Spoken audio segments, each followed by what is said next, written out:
नमस्कार 11 स्पेशल में आपका स्वागत है। मैं हूं अभिषेक सिन्हा आपके साथ। संथाल और सियासत, ध्यान से देख लीजिएगा। संथाल पर सियासत नहीं, यह संथाल और सियासत है। संथाल का सियासत का मामला तो गर्म है ही, लेकिन आज जो झारखंड विधानसभा में हुआ है वो भी मामलों को गर्म कर रहा है। तमाम मामले गर्म हो चुके हैं। निश्चित तौर पर कह लीजिए कि विधानसभा चुनाव का शंखनाद सबने कर दिया है, हर दल ने कर दिया है। सब अपने अपने तरीके से जनता को साध रहे हैं। जिन मुद्दों को लेकर कभी जेएमएम और कांग्रेस ने भाजपा को घेरा था और राज्य से रघुवर दास की सरकार समेट दी थी, उन्हीं मुद्दों को लेकर आज एक बार फिर भाजपा मुखर हो गई है। मुद्दा रोजगार का है। आप समझ लीजिए 5 साल पहले भी मुद्दे वही थे, 5 साल उसके पहले भी मुद्दे वही थे और 10 साल बाद भी मुद्दे वहीं पे अटके हुए हैं और इन्हीं मुद्दों के इर्द गिर्द पूरे झारखंड की राजनीति घूम रही है। उन मुद्दों पर भी आएंगे, लेकिन उसके पहले आपको लिए चलेंगे संथाल। असम के सीएम है हिमंता बिस्वा शर्मा। झारखंड आते हैं, चुनाव सह प्रभारी हैं भाजपा के झारखंड चुनाव सह प्रभारी। पाकुड़ जाते हैं, पाकुड़ में आदिवासी परिवार से मिलते हैं। ऐसे आदिवासी परिवार से मिलते हैं जिस आदिवासी परिवार का जमीन विवाद एक मुस्लिम समुदाय के साथ हो गया है और मारपीट में हेम्ब्रम घायल हो गए हैं। दंदू हेम्ब्रम और परमेश्वर हेम्ब्रम दोनों लोग घायल हैं। उनसे मिलने जाते हैं। मामला जो निकल कर सामने आता है कि रहमतुल्लाह अंसारी ने वो जमीन खरीदी थी काफी पहले और उसके बाद वो चले गए, उनका देहांत हो गया, परिवार चला गया। बाद में उनके परिवार वाले अब आए हैं, तौसीफ अंसारी और अन्य लोग हैं अंसारी बंधु, और उन्होंने दावा किया है। लेकिन जमीन जब संथाल परगना में थी तो एक आदिवासी की जमीन बिकी कैसे? एसपीटी एक्ट में कहीं भी आदिवासी की जमीन बिकने का कहीं कोई प्रावधान नहीं है, तो कैसे जमीन ट्रांसफर हुआ? इस मुद्दे को लेकर अब सियासत गर्मा गई है। आदिवासियों के साथ बीजेपी खड़ी है। बीजेपी का दावा है कि आदिवासियों के साथ खड़े हैं, जो घायल हैं उनको 1-1 लाख रुपए देंगे कानूनी लड़ाई लड़ने के लिए और इलाज के लिए। पहले देखिए रिपोर्ट, आपको रिपोर्ट दिखाते हैं, फिर सुनाएंगे क्या कुछ कहा हिमंता बिस्वा शर्मा ने। मिशन संथाल पर हिमंता बिस्वा शर्मा। गायबथान में पीड़ित परिवारों से मुलाकात। केएलएम कॉलेज के छात्रों से भी मिले हिमंता। मिशन झारखंड में जुटी बीजेपी ने अपना फोकस संथाल पर कर दिया है। बीजेपी के चुनाव सह प्रभारी हिमंता बिस्वा शर्मा ने पाकुड़ के गायबथान में जमीन विवाद में मारपीट मामले के पीड़ित परिवारों से मुलाकात की और उनसे घटना की जानकारी ली। हिमंता बिस्वा शर्मा ने पीड़ित परिवार को पार्टी की ओर से 1 लाख रुपए की आर्थिक सहायता देने का ऐलान किया है। साथ ही कहा है कि पीड़ित परिवार के साथ बीजेपी खड़ी है। यहाँ में एसपीटी कानून लागू है और कोर्ट भी ऑर्डर दिया है कि दांडू और परमेश्वर को जमीन देना चाहिए, प्रशासन को लौटा के देना चाहिए, लेकिन काम नहीं हुआ और बड़ा घटना हो गया। तो अभी ये जो भी लड़ाई है हमारा पार्टी लड़ेगा और जरूरत होने से हम लोग हाई कोर्ट का भी दरवाजा खटखटाऊंगा। हम लोग पूरा कोशिश करूंगा कि दांडी और परमेश्वर को न्याय मिले। गायबथान में पीड़ित आदिवासी परिवार से मुलाकात के बाद हिमंता बिस्वा शर्मा ने केएलएम कॉलेज के छात्रों से भी मुलाकात की। 26 जुलाई को केएलएम कॉलेज के आदिवासी छात्रावास के छात्रों की पिटाई की गई थी।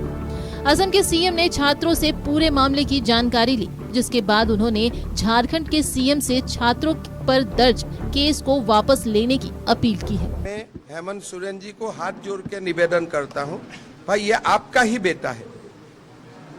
मैं झारखंड का मुख्यमंत्री महोदय को मैं हाथ जोड़ के निवेदन करता हूं कि आप एसपी को ट्रांसफर कीजिए।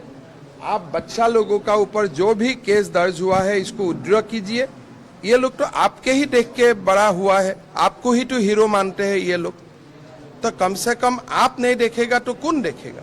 असम के सीएम गोपीनाथपुर भी जाने वाले थे, लेकिन सुरक्षा का हवाला देकर प्रशासन ने उन्हें गोपीनाथपुर जाने नहीं दिया। हिमंता बिस्वा शर्मा ने कहा कि झारखंड सरकार जब एक मुख्यमंत्री को सुरक्षा नहीं दे सकती तो फिर गोपीनाथपुर के ग्रामीणों की सुरक्षा कैसे करेगी? तो मेरा यही है कि आप एक चीफ मिनिस्टर को सिक्योरिटी नहीं दे सकता है। अगर आप एक चीफ मिनिस्टर को सिक्योरिटी नहीं दे सकता है तो अब आप दूसरा लोगों को कैसे आप सिक्योरिटी देगा? गोपीनाथपुर में जो लोग बसा हुआ है उनको आप कैसे सिक्योरिटी देगा? तो यहाँ में तो मैंने कहीं सुना ही नहीं था कि एक सरकार एक प्रवासी मुख्यमंत्री को बोला जाता है कि आपको हम सिक्योरिटी नहीं दे पाऊंगा, इसलिए आप वहां मत जाइए। असम के सीएम हिमंता बिस्वा शर्मा ने कहा कि झारखंड में एक आदिवासी मुख्यमंत्री है बावजूद आदिवासियों को हक और इंसाफ नहीं मिल रहा। हमारा झारखंड प्रदेश में आदिवासी मुख्यमंत्री है, एसपीटी कानून है, फिर भी आदिवासी अपना जमीन के लिए कोर्ट जाना पड़ता है और कोर्ट में फेवरेबल ऑर्डर आने का बाद भी प्रशासन आदिवासियों को मदद नहीं करते हैं। हिमंता बिस्वा शर्मा ने कहा कि पाकुड़ समेत पूरे संथाल में डेमोग्राफी चेंज हो रहा है, बांग्लादेशी घुसपैठिए बढ़े हैं। उन्होंने कहा कि इसे लेकर राज्यपाल से मुलाकात करेंगे, साथ ही गृह मंत्री से भी बात करेंगे। पाकुड़ में एक पूरा षड्यंत्र रचा जा रहा है, धीरे धीरे डेमोग्राफी चेंज हो ही रहा है। पाकुड़ में हुआ है, 2 दिन का बाद पाकुड़ जिले में भी होगा, पूरा संथाल में होगा।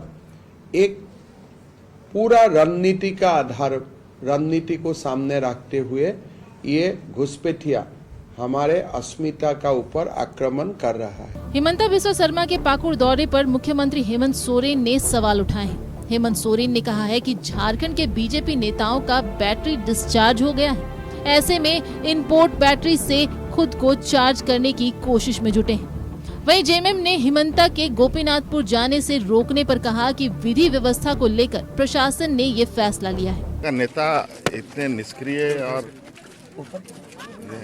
ये है कि अब इनका बैटरी हो गया डिस्चार्ज। अब ये इंपोर्ट बैटरी ला करके अपने को चार्ज करने का कोशिश कर रहे हैं। अब यही इनका बचा रह गया।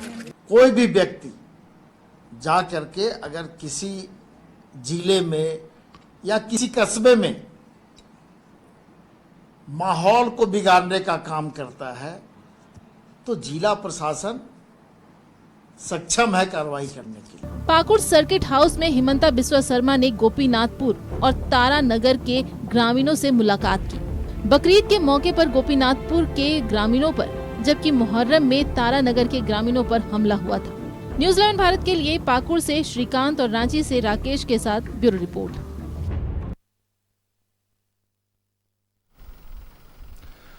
चर्चा अभी हेमंता बिस्वा शर्मा पर है, तो चर्चा हेमंता बिस्वा शर्मा पर ही करेंगे। पहले सुना देता हूं एक बार आप लोगों को आज क्या कुछ कहा हेमंता बिस्वा शर्मा ने, सुन लें, फिर करेंगे स्वागत अपने अतिथियों का। गोपीनाथपुर में लोगों का ऊपर अत्याचार हुआ, मुहर्रम का दिन तारानगर में लोगों का ऊपर अत्याचार हुआ। 50 परिवार अभी भी पाकुड़ में है, वो लोग तारानगर जा नहीं पा रहा है, इसलिए वहाँ सिक्योरिटी नहीं है। पाकुड़ में एक पूरा षड्यंत्र रचा जा रहा है, धीरे धीरे डेमोग्राफी चेंज हो ही रहा है। पाकुड़ में हुआ है, 2 दिन का बाद पाकुड़ जिले में भी होगा, पूरा संथाल में होगा। ये घुसपैठिया हमारे अस्मिता का ऊपर आक्रमण कर रहा है। मामला जितना में असम में सुना था, जितना रांची में सुना था, उससे कोई ज्यादा गहरा है, गंभीर है। मैं कोशिश करूंगा कल झारखंड का महामान्य राज्यपाल जी से भी मिल के ये बताना, और मैं जरूर गृह मंत्री अमित शाह जी को भी बताऊंगा हालत का बारे में। झारखंड का लोग जागृत होगा और घुसपैठियों का खिलाफ अपना आवाज उठाएगा, और ये जो सरकार है जो आदिवासी का हित का रक्षा नहीं कर सक रहा है, उनसे जरूर जवाब मांगे। पाकुड़ का कॉलेज का हॉस्टल में भी मुझको मैं गया, कैसे आदिवासी युवाओं का खिलाफ नक्सल का केस लगा दिया गया है, उनको मारपीट किया गया है, उनका ऊपर लाठी चार्ज, लात मारना। हम कोई डेमोक्रेटिक सोसाइटी में सोच भी नहीं सकता हूँ इतना बुरा काम वो लोगों ने किया है। आदिवासी परिवार को अपना जमीन का हक हेमंत सोरेन जी नहीं दे सकता है। अगर आदिवासी युवाओं को अपना शिक्षा का अधिकार हेमंत सोरेन जी नहीं दे सकता है, तो ये लोग कहाँ जाए?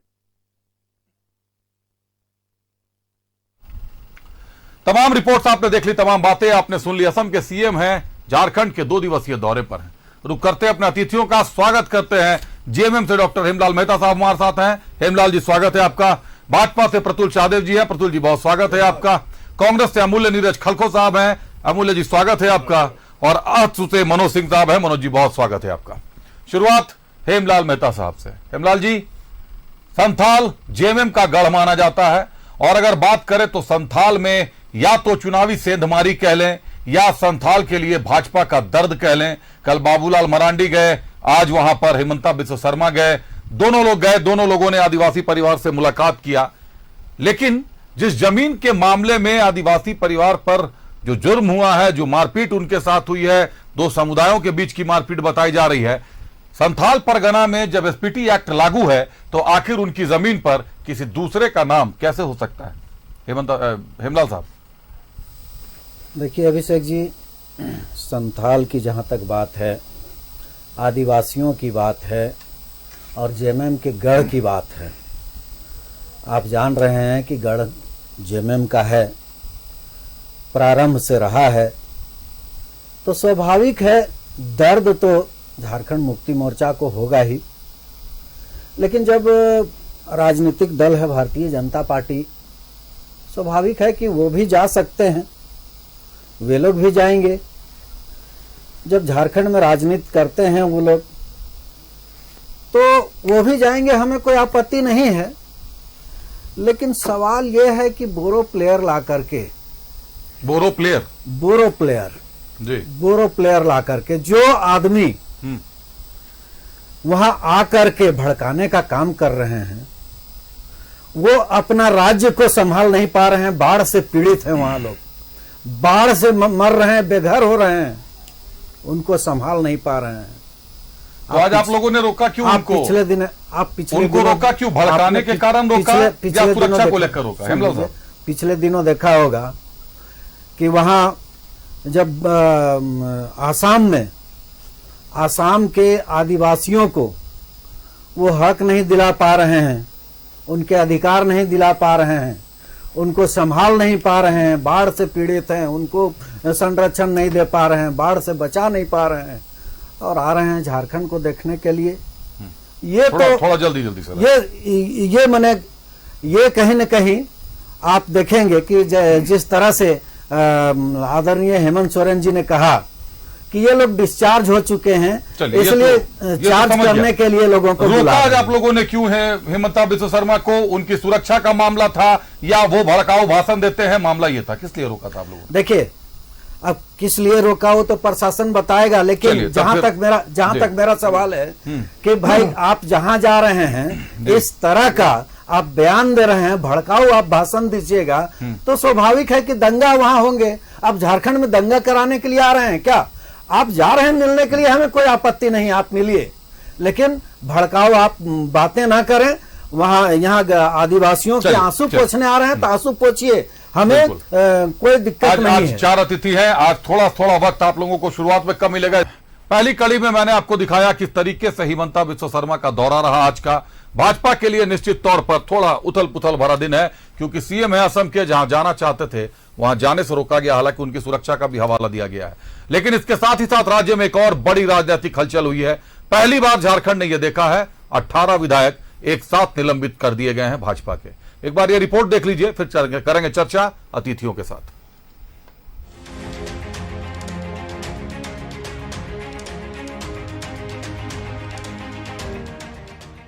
झारखंड विधानसभा में अब तक की सबसे बड़ी कार्रवाई, स्पीकर ने बीजेपी के 18 विधायकों को एक साथ किया निलंबित। बीजेपी ने कहा ये लोकतंत्र की हत्या है।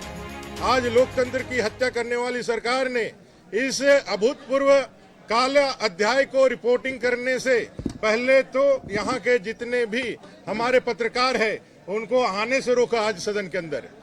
वहीं दूसरी ओर उन्होंने बड़े ही अमर्यादित तरीके से, बड़े ही तेज में हमारे तमाम विपक्ष के साथियों को सीधे सुदीप सोनू जी के कहने पर, सरकार के कहने पर सस्पेंड कर दिया। उनका व्यवहार ऐसा था कि भाई कोई सिपाही सलार अगर मैदान में गया है और उनके आका ने कहा है और आका के कहने पर यदि उसने काम नहीं कर पाया तो जो झुंझलाहट दिखती है एक सिपाही सलार की, वैसे ही उनकी झुंझलाहट देख रही थी। और उन्होंने संविधान की मर्यादाओं को भंग करते हुए एक साथ पूरे देश के इतिहास में किसी विधानसभा के अंदर पूरे विपक्ष को सस्पेंड करने का, लोकतंत्र की हत्या करने का इससे दूसरा उदाहरण नहीं मिल सकता है। राज्य गठन के बाद झारखंड विधानसभा में अब तक की सबसे बड़ी कार्रवाई हुई है। स्पीकर ने बीजेपी के 18 विधायकों को एक साथ 2 अगस्त दोपहर 2 बजे तक के लिए निलंबित कर दिया है। बीजेपी ने इसे झारखंड का काला दिन करार दिया है। नेता प्रतिपक्ष अमर बावरी ने कहा है कि सरकार के इशारे पर विधानसभा अध्यक्ष ने लोकतंत्र की हत्या की है। अरे सस्पेंशन हुआ तो हुआ, इसमें क्या बहुत बड़ी बात होगी। तानाशाह सरकार है, गोली भी मार सकती है, इसमें बहुत सी बड़ी बात होगी। युवाओं का अगर आवाज उठाने में सस्पेंड होना है तो होते रहेंगे, इसमें क्या दिक्कत है। ये लड़ाई अनुबंध कर्मियों का है, यह लड़ाई एक एक युवाओं का है, यह लड़ाई झारखंड के माटी बेटी और रोटी का है। और ये सरकार के गिरेबान पकड़ करके हम लोग जवाब लेंगे। अगर हम लोगों को जवाब नहीं दिया तो जनता के बीच में जाएंगे और जनता इनसे जवाब लेगी। पद में बैठे लोग और सरकार का ये चेहरा सामने आया है कि वो आपकी आवाज तो दबा सकती है, लेकिन सरकारी जो निराकरण उनको करना था अपना कमिटमेंट का, वो पूरा नहीं कर सकती। पारा शिक्षक, सेविका, सहायिका, सहायक पुलिसकर्मियों समेत कॉन्ट्रैक्ट कर्मियों के स्थायीकरण, नियोजन नीति और बेरोजगारी भत्ता समेत जेएमएम कांग्रेस के 18 चुनावी वादों पर बीजेपी सदन में सीएम का जवाब मांग रही है। इसे लेकर बुधवार की पूरी रात एनडीए विधायकों ने सदन में गुजारी। बीजेपी विधायक घंटों वेल में धरने पर बैठे रहे, जिसके बाद मार्शलों द्वारा सभी विधायकों को वेल से निकाल दिया गया। बावजूद बीजेपी और आजसू के विधायक विधानसभा में डटे रहे। सुबह विधानसभा की कार्यवाही शुरू होने से पहले एनडीए विधायकों ने फिर प्रदर्शन किया। यही नहीं, सदन की कार्यवाही शुरू होने के साथ ही बीजेपी विधायकों ने सदन में हंगामा किया, जिसे लेकर जेएमएम विधायक सुदीव्य कुमार सोनू ने बीजेपी विधायकों को निलंबित करने की मांग की, जिस पर स्पीकर ने एक साथ बीजेपी के 18 विधायकों को निलंबित कर दिया। साथ ही एक हफ्ते में सदाचार समिति को रिपोर्ट देने का निर्देश भी दिया। अनंत ओझा, रणधीर सिंह, नारायण दास, अमित मंडल निलंबित। डॉक्टर नीरा यादव, केदार हाजरा, बिरंची नारायण, अपर्णा सेन गुप्ता निलंबित। राज सिन्हा, कोचे मुंडा, भानु प्रताप शाही, समरी लाल निलंबित। सीपी सिंह, नवीन जायसवाल, कुशवाहा शशि भूषण मेहता निलंबित। आलोक चौरसिया, पुष्पा देवी और किशुन दास निलंबित। बीजेपी के विधायकों में सिर्फ नेता प्रतिपक्ष अमर बावरी और नीलकंठ सिंह मुंडा को निलंबित नहीं किया गया। नीलकंठ सिंह मुंडा ने उन्हें निलंबित नहीं करने पर सवाल उठाए। साथ ही अमर बावरी के साथ सदन से बाहर निकल गए। बीजेपी विधायकों पर स्पीकर की कार्रवाई पर एनडीए ने सवाल उठाए, जबकि सत्ता पक्ष न सिर्फ स्पीकर की कार्रवाई को जायज ठहरा रहा है, बल्कि कोई बीजेपी विधायकों को बर्खास्त करने की मांग कर रहा है, तो कोई दोबारा इन विधायकों के सदन का मुंह न देख पाने का दावा कर रहा है। सदस्यों के द्वारा जो कृत्य किया गया, यह अत्यंत ही दुखद है। इस कृत्य से संसदीय व्यवस्था में काम करने वाला व्यक्ति भी शर्मसार होंगे। आज उनको यहाँ भेजने के लिए जो लोग अपना योगदान दिए हैं, उन्हें भी हमको लगता है कहीं न कहीं उनके भावना में भी ठेस पहुंचा होगा। मेज में चढ़ जाएंगे, सदन में नाटक नौटंकी करेंगे और सदन को हाईजैक करने की कोशिश करेंगे, तो निश्चित तौर पर विधानसभा अध्यक्ष का विशेषाधिकार है। हाउस नियम से चलता है, हाउस के अंतर सूची रहता है, उसी अनुसार स्पीकर आपको हाउस चलाते हैं। आज सुधी आपका मंशा रहेगा, हाउस हम चलने ही नहीं देंगे, अव्यवस्था में रखेंगे, तो ऐसा परिस्थिति में स्पीकर कुछ कदम उठाते हैं। इन लोगों जो इस तरह से संविधान को, नियम को तार तार कर रहे हैं, इन लोगों को बर्खास्त कर देना चाहिए था। आज तो सदन से निलंबित हुए हैं, ये आप देखेंगे ये सदन का मुंह नहीं देख पाएंगे। अगली बार जो इनका आचरण है, ये सदन का मुंह नहीं देख पाएंगे। झारखंड के इतिहास में ये पहला मौका है जब एक साथ इतने विधायकों का निलंबन हुआ है। शुक्रवार को विधानसभा के मॉनसून सत्र का आखिरी दिन है। ऐसे में विधायकों के निलंबन के मुद्दे पर अंतिम दिन भी हंगामा तय नजर आ रहा है। न्यूज़ 11 भारत के लिए रांची से राकेश और विपिन उपाध्याय की रिपोर्ट।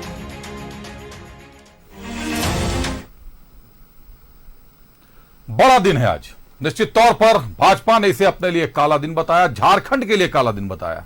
समझते हैं अतिथियों से किसके लिए काला दिन है, किसके लिए आज ऊर्जा भरी शाम रही। रुक करते हैं प्रतुल शाहदेव जी का। प्रतुल शाहदेव जी, भाजपा ने आज के पूरे अध्याय को झारखंड के लिए काला अध्याय करार दिया। एक तरफ आपके 18 विधायक निलंबित कर दिए गए, दूसरी तरफ आपके चुनाव सह प्रभारी असम के सीएम एक जगह जाना चाहते थे संथाल में, गोपीनाथपुर। अभी अभी हेमलाल जी ने बताया कि भड़काऊ भाषण देते हैं। अब उनको उन्होंने कहा कि सुरक्षा का हवाला देते हुए उनको नहीं जाने दिया गया। कारण क्या है, आप लोग ज्यादा बेहतर बता सकते हैं। देखिए, सबसे पहले आज का जो अध्याय था सच में झारखंड के लोकतंत्र के इतिहास में काला अध्याय के रूप में इसे याद किया जाएगा आज के दिन को, क्योंकि आप देखें इमरजेंसी की बिल्कुल पुनरावृत्ति हो रही है अभिषेक।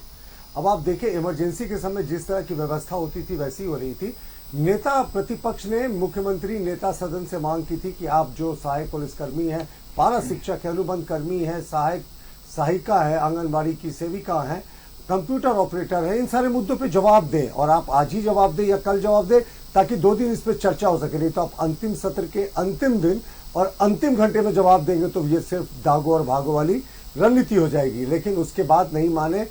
बिजली पानी जो मौलिक अधिकार था वो काट दिया गया। बंद कमरा है वो असेंबली में जहां चलता है असेंबली, वहां की एयर कंडीशनिंग को 8 घंटे तक काट के रखा गया, मार्शल आउट कर दिया गया। फिर जो विपक्ष की लॉबी थी वहां से भी इनको भेजकर हटवाया गया। उसके बाद इन्होंने बरामदा में रात बिताई। सब एक रात क्या, अगर यहाँ के युवाओं के लिए, बेरोजगारों के लिए, पारा शिक्षकों के लिए, सहायक पुलिसकर्मियों के लिए, अनुबंध कर्मियों के लिए कई रातें बितानी पड़े ना, तो हम तैयार हैं। तो सर चुनाव से पहले क्यों 5 साल से यही करते सर? फिर आप 5 साल से लगातार हम इन मुद्दों को याद दिला रहे थे और मुख्यमंत्री से चाहते थे कि आप आश्वासन दें कि आपके जो मुद्दे उस पर आपने क्या किया, लेकिन इस सरकार ने कुछ नहीं किया। लेकिन आज का जो सबसे महत्वपूर्ण जो आज आपका टॉपिक एजेंडा था, हेमंत विश्व शर्मा, ये सरकार दोनों ही एजेंडा है। हेमंत विश्व शर्मा से क्यों डरती है साहब? आप बताएं। गाय बथान में वो जाते हैं और डांडू हेमरम और जो उन्होंने परमेश्वर हेमरम की कहानी बताई, बिल्कुल वो कहानी झारखंड के आम आदिवासियों की असली कहानी है इन 5 वर्षों में।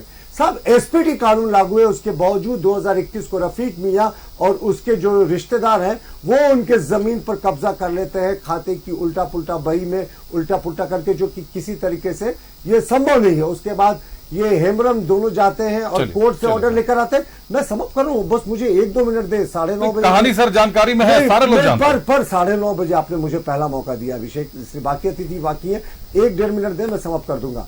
देखिए, ये जो हेमरम बंधु कोर्ट के ऑर्डर के बाद भी उनको जमीन पर पुलिस कब्जा नहीं दिला पाती है। बीजेपी ने 1-1 लाख रुपए देने की घोषणा की, कानूनी लड़ाई लड़ेंगे। उसके बाद जो छात्रावास में छात्रों के ऊपर इन्होंने बर्बर तरीके से सरकारी कार में बांधा और जो सरकार के खिलाफ द्रोह का इन्होंने धाराएं लगाई, ये आदिवासी छात्रों के खिलाफ एक बड़ी साजिश थी। और इनको गोपीनाथपुर जाने से रोक दिया गया। साहब क्यों रोक दिया गया?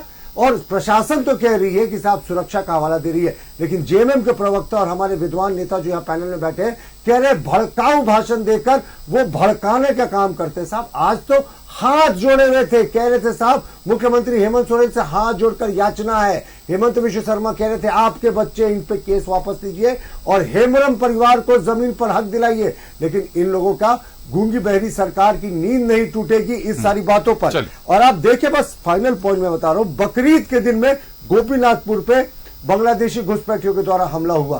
तारा अगर हम नगर की बात करेंगे तो मुहर्रम के दिन वहां पर हमला हुआ। सर्किट हाउस में इन लोगों ने भी हेमंत विश्व शर्मा से मुलाकात की और अपनी समस्याएं बताई, लेकिन सरकार क्यों खामोश है? सरकार तुष्टिकरण की नीति में बांग्लादेशी घुसपैठियों को वोट बैंक बनाने की राजनीति। अभी तो प्रतुल जी ने कह दिया बांग्लादेशी घुसपैठियों ने हमला किया था। हालांकि बकरीद के दिन जो हमला हुआ था वो बंगाल से लोग घुसे थे। क्रिस्टो नगर की घटना थी। गोपीनाथपुर में क्रिस्टो नगर एक जगह है, हिंदू बहुल इलाका है, वहां पर प्रतिबंधित मांस काटा जाता है, विरोध करने पर मारपीट की जाती है, घर जलाया जाता है। 1 हफ्ते तक पूरा इलाका पुलिस छावनी में तब्दील रहा। नेता प्रतिपक्ष अमर बावरी अपने प्रतिनिधि मंडल के साथ वहां पहुंचते हैं, मौके का नजाकत को देखते हुए जानकारियां लेते हैं।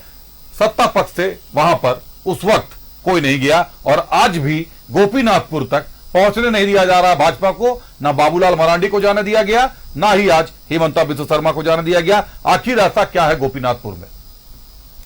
देखिए अभिषेक जी, मैं आज के इस डिबेट में इतना ही कहना चाहूंगा जिन मुद्दों को आपके चैनल के द्वारा उठाया जा रहा है, ये विशुद्ध रूप से अभी चूंकि कुछ ही महीनों के अंदर विधानसभा का चुनाव होना है और पिछला विधानसभा चुनाव में जब आप मैंडेट की बात करेंगे तो बिल्कुल आदिवासियों का पूर्ण मैंडेट इस गठबंधन की सरकार को मिला और उसी के तहत आदरणीय हेमंत सोरेन जी राज्य के मुख्यमंत्री बने और ये सरकार जब से बनी उसके बाद कोविड कार्यकाल की बात अब जब देखें, उसके बाद के कार्यकाल को देखें तो पूरी तरीके से हेमंत सोरेन के चेहरे को कालिख पोतने का काम इन्होंने शुरू किया, उनको भ्रष्टाचारी साबित करने का कोशिश किया और क्या नहीं किया। ईडी को सामने लाकर उनको जमीन के मामले से जोड़कर उनको जेल भेजने का काम किया।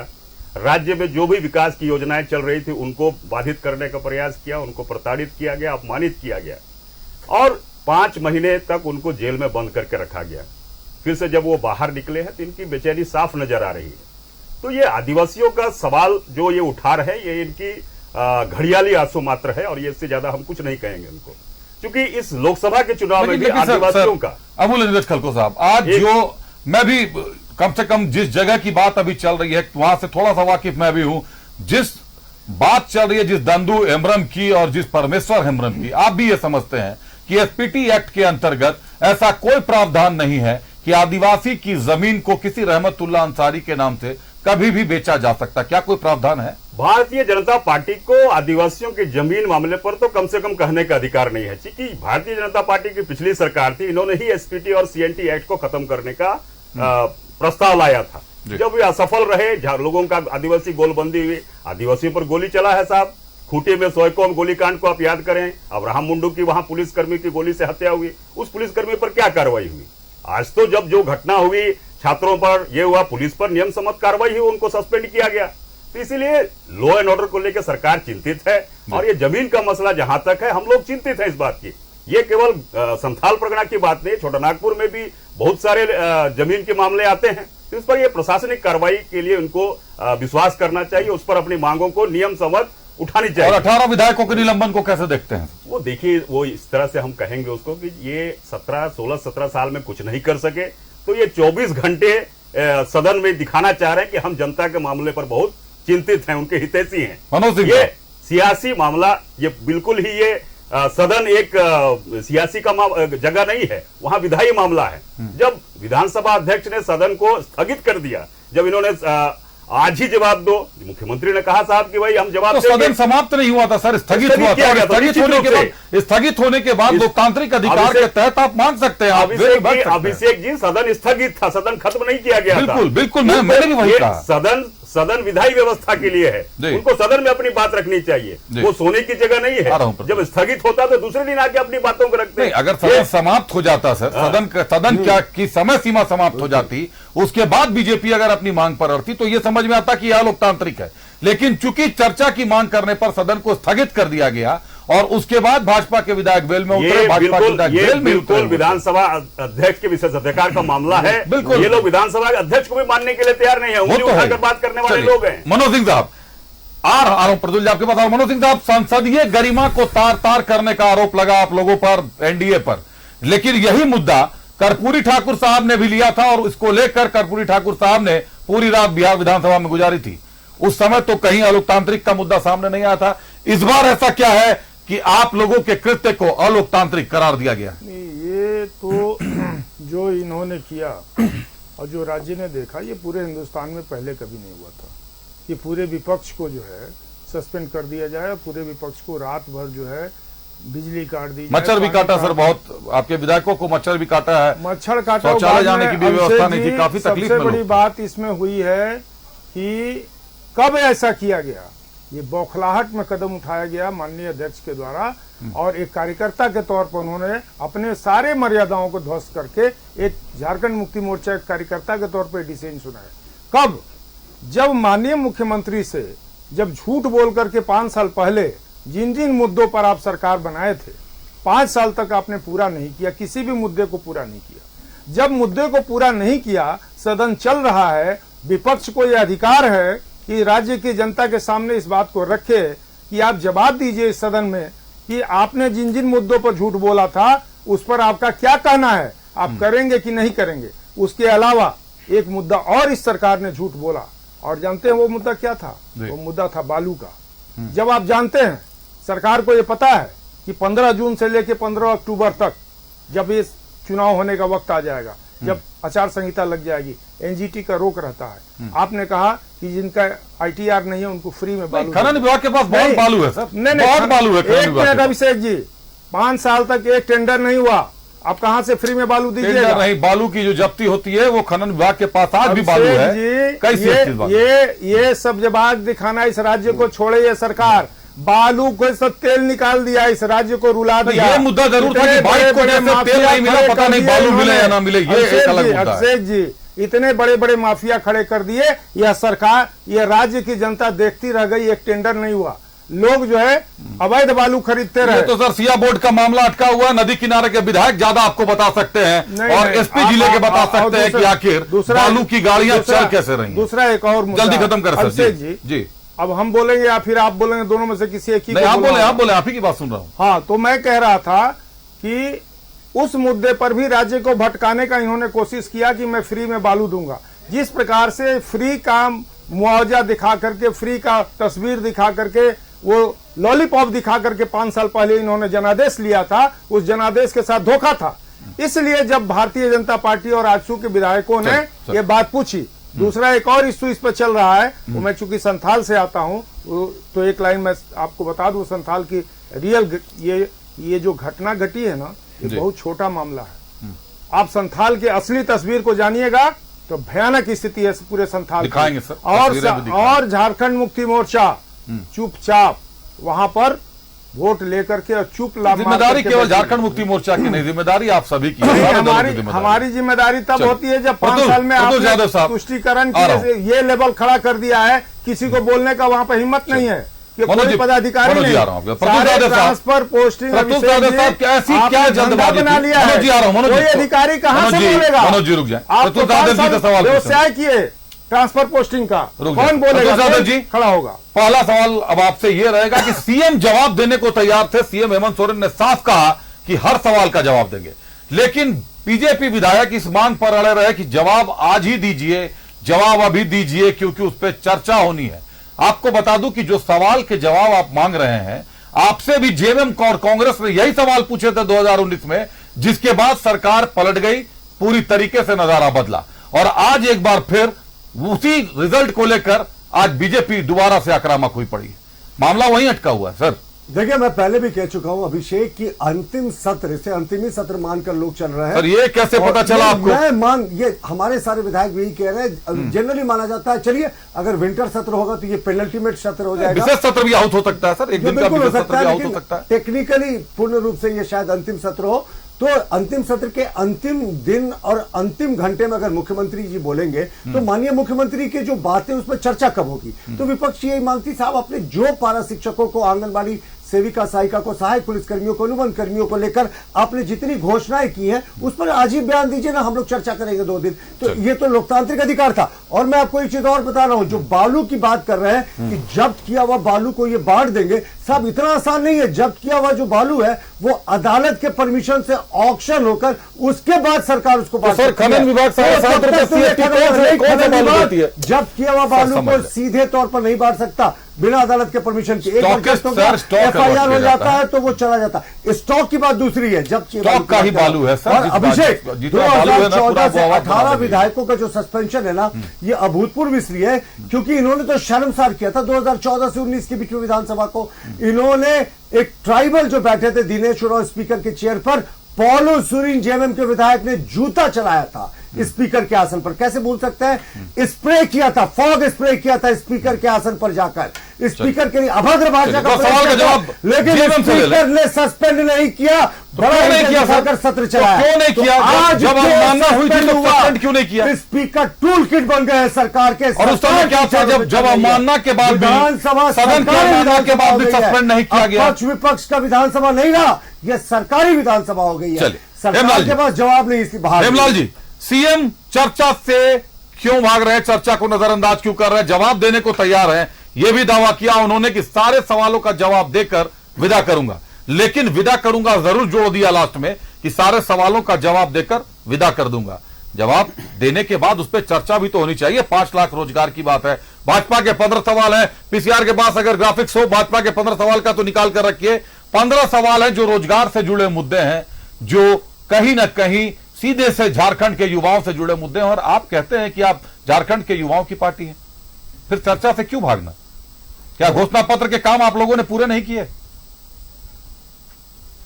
हो गया जी, बोले अभिषेक जी, जिस तरह से सदन में कल हुआ है, ये पहली घटना है और सबसे बड़ी घटना है। आप भी दिखा रहे हैं, सबसे बड़ी घटना है और सबसे बड़ी कार्रवाई है। देखते रहिएगा हेमलाल साहब, आपके सामने स्क्रीन पर चल रहा है भाजपा के 15 सवाल। अब मेरे पास है। बताएं सर, अब आप जवाब। सारा सवाल मेरे पास है, मैं जवाब दूंगा, लेकिन समय देंगे तभी। आप मेरे पास जितना वक्त रहेगा, पहले आप बोले सर, जल्दी बोल रहे।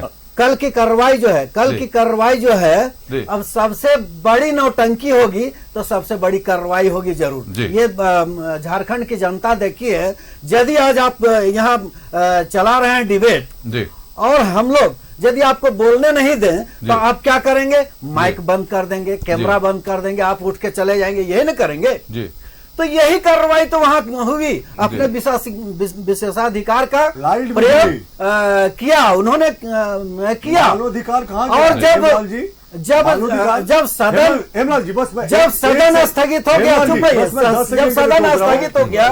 जब सदन स्थगित हो गया तो वहां पर विधानसभा के अंदर लाइट बंद कर दिया जाए, एसी बंद कर दिया जाए, उचित नहीं था। बंद कमरे में कैसा लगेगा? उचित नहीं था। जब खत्म हो गया वहां का कार्रवाई नहीं किया, जब कार्रवाई खत्म हो गया, स्थगित हो गया, लाइट काट दी, एसी काट दिया,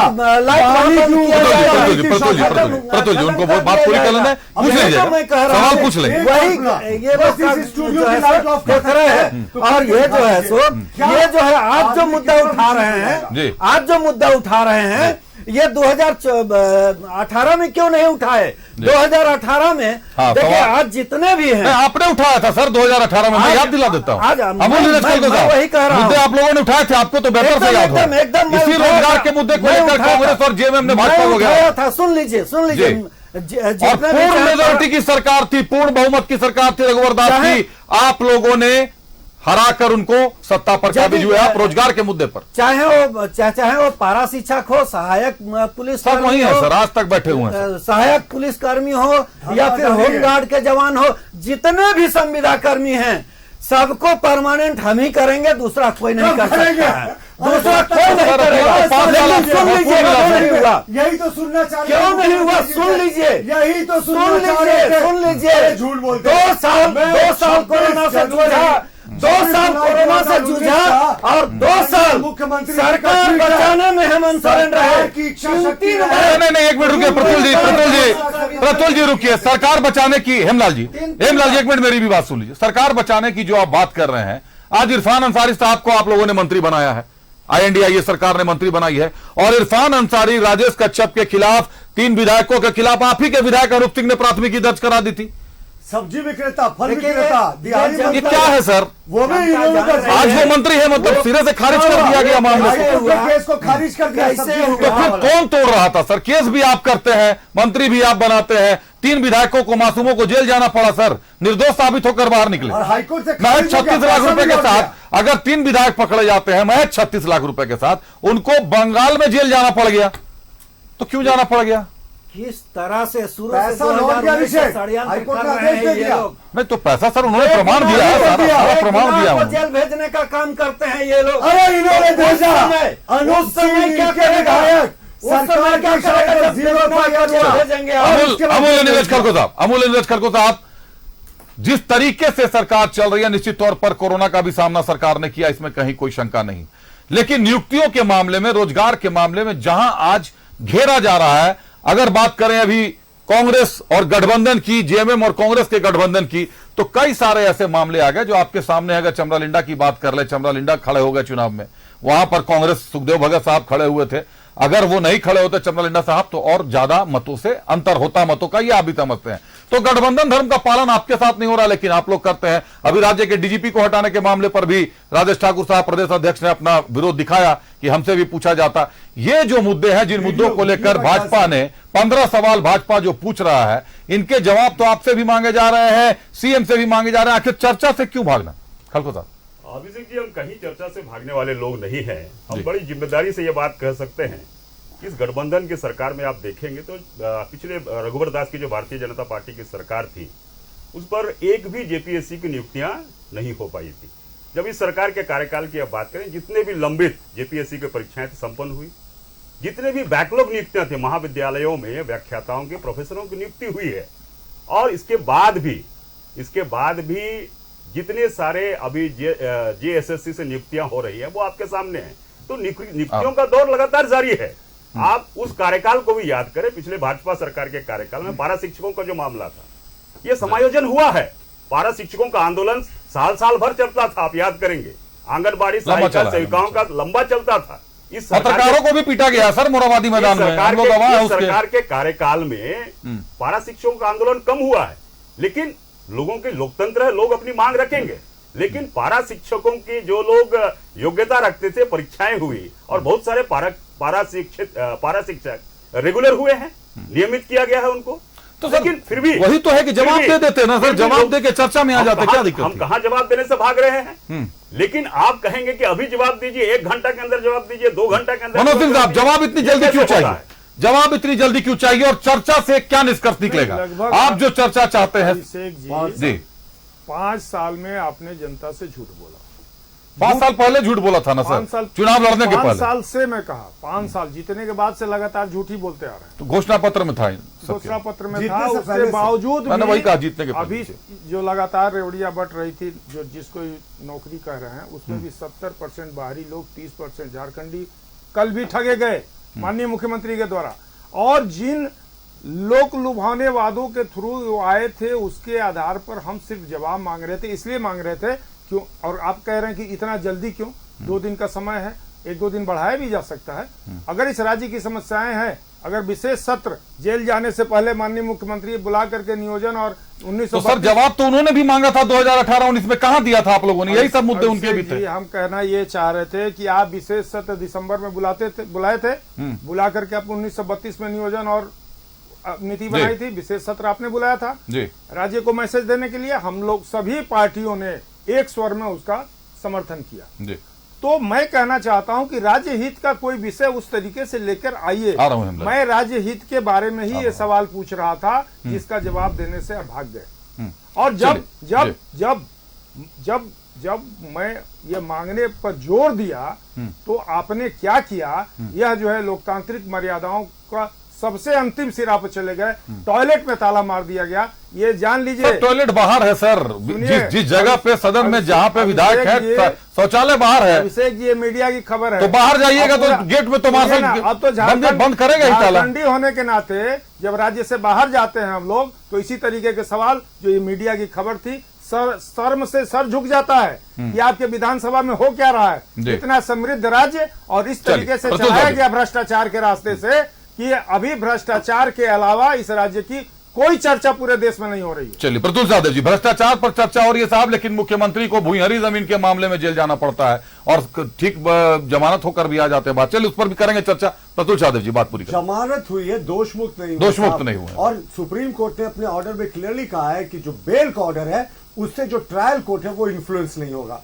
तो अभी तो पूरा ट्रायल होना बाकी है, कैसे मुख्यमंत्री जी को दोषमुक्त मानेंगे? खैर आज का विषय नहीं है, वो विषय नहीं। मैं आपको 26 जुलाई 2019 का माननीय मुख्यमंत्री जी का ट्वीट पढ़कर जल्दी प्रतुल साहब, हेमलाल साहब के पास भी जाना। सरकार की इच्छा शक्ति रहे तो तुरंत 20 लाख सरकारी नौकरी दी जा सकती है। हमारी सरकार अपने पहले 1 वर्ष में यह सारी सरकारी पदें भरेगी और 100% नौकरियां झारखंडियों को ही मिलेगी। 28 नियुक्तियां जो हुई नगर विकास विभाग में, सब जानते हैं, 17 उसमें गैर झारखंडियों का इन्होंने कर दिया, यानी 60% झारखंड के बाहर के, 70% झारखंड के बाहर के थे। और अभी मैं भाई अमूल्य नीरज खलको को सुन रहा था कि सरकार लगातार नियुक्तियां करी है।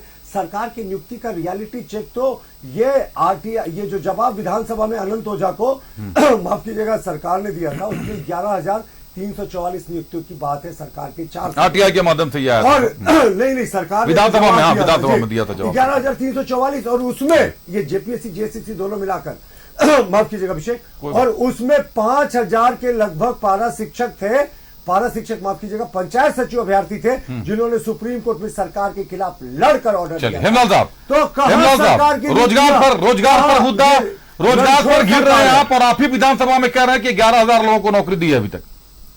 अभिषेक जी लगातार नियुक्तियां हुई है और चल रही है।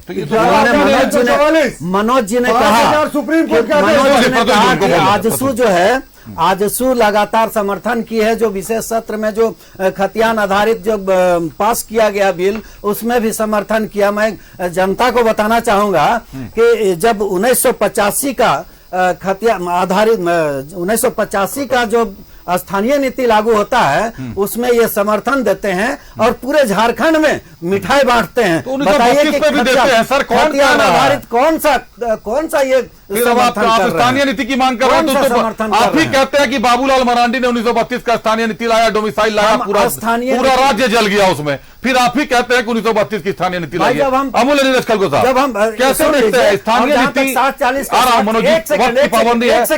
60-40 का जो इन्होंने बात किया भारतीय जनता पार्टी के प्रवक्ता ने, तो नियोजन नीति की बात है सर। मैं कह रहा हूँ कि 60 क्यों हो रहा है, 60 क्यों हो रहा है? चलो अमूल्य नीरज खलको साहब, अमूल्य नीरज खलको साहब, राज्य का क्या होगा? इस राज्य का क्या होगा? राज्य की बागडोर आखिर कैसे चलेगी? पिछले 5 साल उठा पटक में निकल गए। कभी आप लोग ताकत साबित करते हैं, कभी गठबंधन एक दूसरे को साधता है। बाहर के अभिषेक, आखिर कैसे चलेगी सत्ता? भारतीय जनता पार्टी को बात पूरी विषय पर अपनी नैतिकता का इनका देखना चाहिए, अपनी नैतिकता पर इनका सवाल है। क्योंकि भारतीय जनता पार्टी जो नरेंद्र मोदी की सरकार थी, 2 करोड़ रोजगार की बात थी।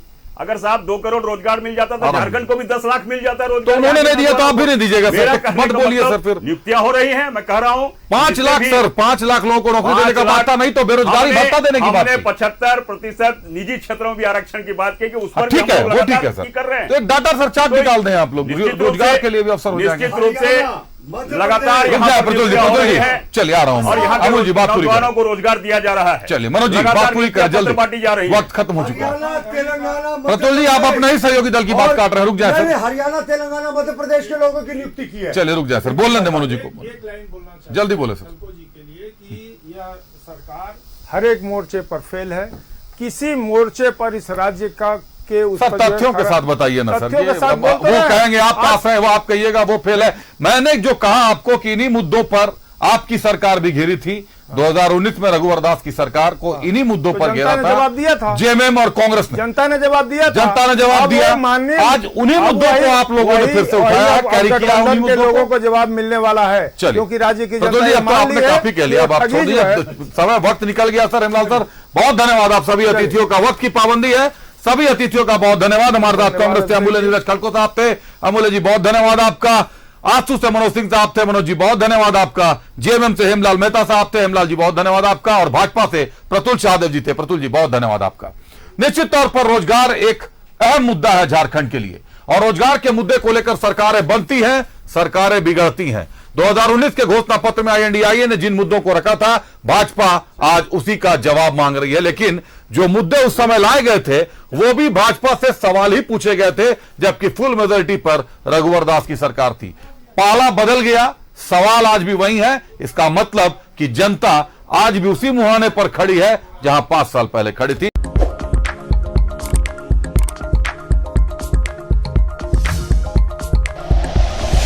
Like and share videos, subscribe करें हमारा चैनल और प्रेस करें बेल आइकॉन। News 11 भारत, सच है तो दिखेगा।